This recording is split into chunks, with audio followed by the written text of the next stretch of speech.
इस वक्त मैं मटिहानी विधानसभा के मटिहानी थाने में ही खड़ा हूं और मेरे साथ यहां के 3 बार के विधायक नरेंद्र कुमार सिंह उर्फ बोगो सिंह जी मेरे साथ खड़े हैं। ये बड़ा दिलचस्प जगह है कि इनसे यहाँ पर मुलाकात क्यों हो रही है। दरअसल पता ये चल रहा है कि मॉडल कोड ऑफ कंडक्ट के वायलेशन के तहत इन्हें थाना आना पड़ा और वेलेबल ऑफेंस था ये, इन्हें जमानत भी लेना पड़ा। पर खुद विधायक जी से जानना चाहते हैं कि आखिरकार मेरी मुलाकात इनसे यहाँ पर क्यों हो रही है। मेरे को तो पता नहीं है आपकी मुलाकात, हमारी मुलाकात यहाँ क्यों हुआ। ऊपर वाले ने ये समय और डेट तय करके रखा था। मटिहानी विधानसभा के मतदाता का अपार प्यार मुझे प्राप्त है। मैं बुलेट मोटरसाइकिल से हमें सूचना मिली जो राजकुमार जी के आदमी के द्वारा हमारे कार्यकर्ता के साथ थ्रेटनिंग दी जा रही है, गाली गलौज की जा रही है। इस सूचना के आलोक में मैं क्षेत्र आया था और क्षेत्र से मैं घर वापस जा रहा था। बदलपुरा चौक पर जिला प्रशासन के पदाधिकारी ने मेरी गाड़ी को रोका। उन्होंने तलाशी ली, तलाशी में 0 मिला। उन्होंने कहा जो आप चुनाव आयोग के कानून का उल्लंघन किया है। मैंने कहा वेलकम, चलिए थाना। कहा वेलकम। विधायक जी, आप 3 बार से विधायक रहे हैं, जाहिर तौर पर आप यहाँ के लोकप्रिय नेता हैं, इसमें कोई शक नहीं है, क्योंकि 3 बार से आप विधायक हैं। इस बार 4 बार से, मैं माफ़ी चाहूँगा, 4 बार से आप विधायक हैं। इस बार ऐसा क्या नज़र आ रहा है, क्योंकि मीडिया में जिस तरह का रिपोर्टिंग हो रहा है कि इस बार आपके खिलाफ जो उम्मीदवार खड़े हैं एलजेपी के, वो बहुत कड़ा संघर्ष दे रहे हैं आपको। नो, मेरे खिलाफ कोई उम्मीदवार नहीं है। मैं मटिहानी का बेटा हूँ, सेवक हूँ, मटिहानी के कार्यकर्ता, एनडीए के कार्यकर्ता, मटिहानी के मतदाता चुनाव लड़ते हैं। हम सिर्फ पीछे से उनके चुनाव लड़ने के तौर तरीकों का अध्ययन करता हूँ। कोई टक्कर नहीं है। मटिहानी की जनता को किसी से कोई लड़ाई नहीं है। रिपोर्टिंग मीडिया में यदि हो रहे हैं तो गलत पर्सनालिटी, गलत खानदान के बच्चे को एलजेपी ने सिंबल दिया है, जो मटिहानी में अपने बाप के रास्ते पर चलने का प्रयास कर रहा है। मटिहानी की जनता किसी भी कीमत पर उस रास्ते को ब्लॉक करेगी। तो क्या यहाँ त्रिकोणात्मक संघर्ष मानते हैं? नो। मटिहानी की जनता से किसी का कोई संघर्ष नहीं है। सीपीएम और एलजेपी आपस में टकरा रही है, या हम सेकेंड हो। जनता से कोई लड़ाई नहीं है।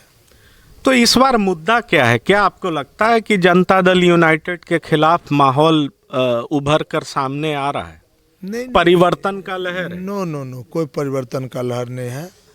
विपक्ष को बिहार में विकास दिखाई नहीं पड़ता है। विपक्ष का आरोप है जो बिहार में विकास हुआ ही नहीं। तो हम तो विपक्ष को कहा कि तेरे आंख में मोतियाबिंद हो गया है। पूरा दुनिया को बिहार में विकास दिखाई पड़ रही है और विपक्ष पीड़ित आत्मा है, दुखित आत्मा है बेचारा। कोई मुख्यमंत्री बनने के लिए बेहाल है, कोई विधायक बनने के लिए बेहाल है। हमने कहा जो 29 नवंबर तक चुनाव आचार संहिता है, 29 के बाद जो भी विपक्ष के साथी हैं उनका मोतियाबिंद का इलाज करा दिया जाएगा। विकास किसे कहते हैं? शरीर में सांस की अनिवार्य आवश्यकता है। उसी तरह किसी भी स्टेट, किसी देश के लिए सांस के रूप में बिजली है। बिजली है तो संपूर्ण विकास उसी बिजली में समाहित है। 1 घंटा बिजली नसीब 15 साल पहले बिहार वासियों को नहीं थी। आज के दिन में चाहे आप झोपड़पट्टी में चले जाओ, चाहे आप 8 माइल में चले जाओ, चाहे आप टापू पर चले जाओ, चाहे दियारा इलाका चले जाओ, सब जगह 20 से 22 घंटा बिजली उपलब्ध है। और हमको लगता है विपक्ष को ये महसूस होता है जो बिजली से कैंसर की बीमारी होती है, दमा की बीमारी होती है। तो हम उन्हें सलाह देता हूँ कि आप ऐसा करो कि आप अपने घर में डिबिया जला लो, लालटेन जला लो और बिजली को डिस्कनेक्ट कर दो। तो आप अपने विकास मॉडल को लेकर के इतना कॉन्फिडेंट हैं, तो फिर आखिरकार 15 साल पहले की बात को चर्चा में क्यों लाते हैं? जंगल राज कह कर के लोगों को क्यों डराते हैं? नहीं, जो सत्य है, सत्य की तो परिभाषित करना पड़ेगा ना। सत्य तो यही है। आज लालू यादव होटवार जेल रांची में क्यों चक्की पीस रहे हैं? बिजली के लिए, रोड के लिए, पानी के लिए, शिक्षा के लिए, स्वास्थ्य के लिए? नो, मेवा के लिए। मेवा के लिए, पति पत्नी की सरकार बनाने के लिए, बेटा बेटी की सरकार बनाने के लिए, बिहार की जनता के लिए नहीं। विधायक जी, ये बताइए, क्या इस चुनाव में बेरोजगारी मुद्दा है क्या? क्योंकि विपक्षी पार्टी जहां भी खड़ी होती है वो कहती है बेरोजगारी बहुत बड़ा मुद्दा है, ब्लॉक लेवल पर भ्रष्टाचार कई गुना ज़्यादा बढ़ गया है। पहला 5 साल में जरूर नीतीश सरकार में काम हुआ था, और दूसरा 5 साल साधारण रहा, और तीसरा जो 5 साल है वो बेहद खराब रहा। यहाँ भ्रष्टाचार चरम पर है, काम कुछ नहीं हुआ। कोरोना काल में जो पलायन हुआ उसमें भी मजदूरों के साथ बेहद बेदर्दी से पेश आई सरकार। तो आप इन तमाम आरोपों का जवाब किस तरह से देते हैं? आप एक बात जान लीजिए, बेरोजगारी, बेरोजगारी क्या मतलब है? किसी सरकार के बूता से बाहर की चीज़ है जो हर बच्चे को सरकारी नौकरी मिल जाए। अब बिहार में, बिहार चूँकि गरीब प्रदेश है, बिजली की व्यवस्था हो गई। अब बिहार के बच्चों को स्वयं उद्योग लगाना होगा और उद्योग का संवर्धन करना होगा, और साथ ही उस उद्योग में एम्प्लॉयमेंट की समस्या को हमारे बच्चे दूर करेंगे। सरकार उनको जहाँ भी समस्याएं आएंगी फिनांस का, बैंक से, उस समस्या को दूर करेगी, सरकार बैकिंग करेगी। लेकिन बिहार के बच्चे को उद्योग लगाने के लिए आगे आना होगा। नौकरी की संभावनाएं इस देश में नहीं है, इस बात को आप मानिए। विज्ञान जिस तेज गति से आगे बढ़ रहा है, जहां 100 वर्क पावर रहते थे, उस जगह पर मशीन 1% से ही काम कर रहा है। उद्योग ही बेरोजगारी दूर करने का एक साधन है, एक साध्य है। मेरा अंतिम सवाल है विधायक जी, इस बार जनता आपको किस मुद्दे पर चुन रही है? जनता विकास की गाड़ी पर चढ़ी हुई है। मेरे पास देखिए 2 हथियार हैं। एक हथियार है मानवीय संवेदना का, जो मानवीय संवेदना मेरे रोम रोम में बसा हुआ है। मैं बिना जाति, बिना धर्म, बिना दल, मटिहानी विधानसभा के जो भाई हमको खोजते हैं, हम एक गिलास पानी लेके उनकी सेवा करता हूं।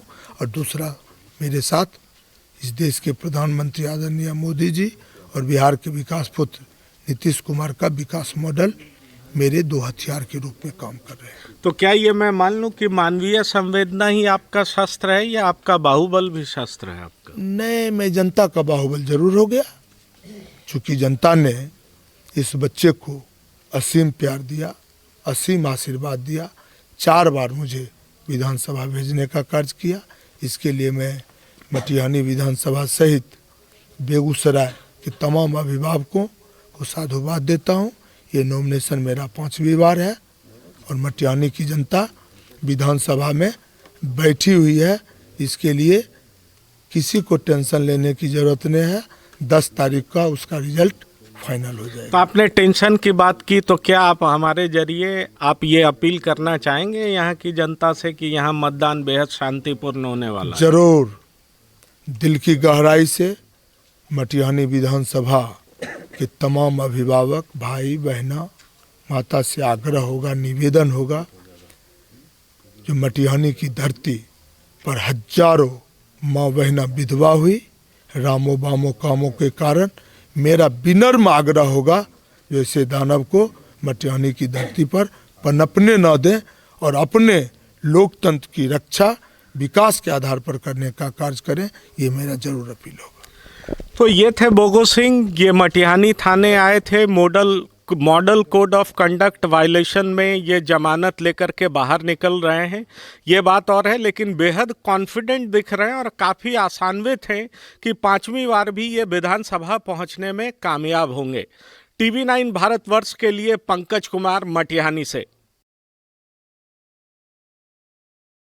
परवाह देश की, सोमवार से शुक्रवार रात 10 बजे TV9 भारतवर्ष पर।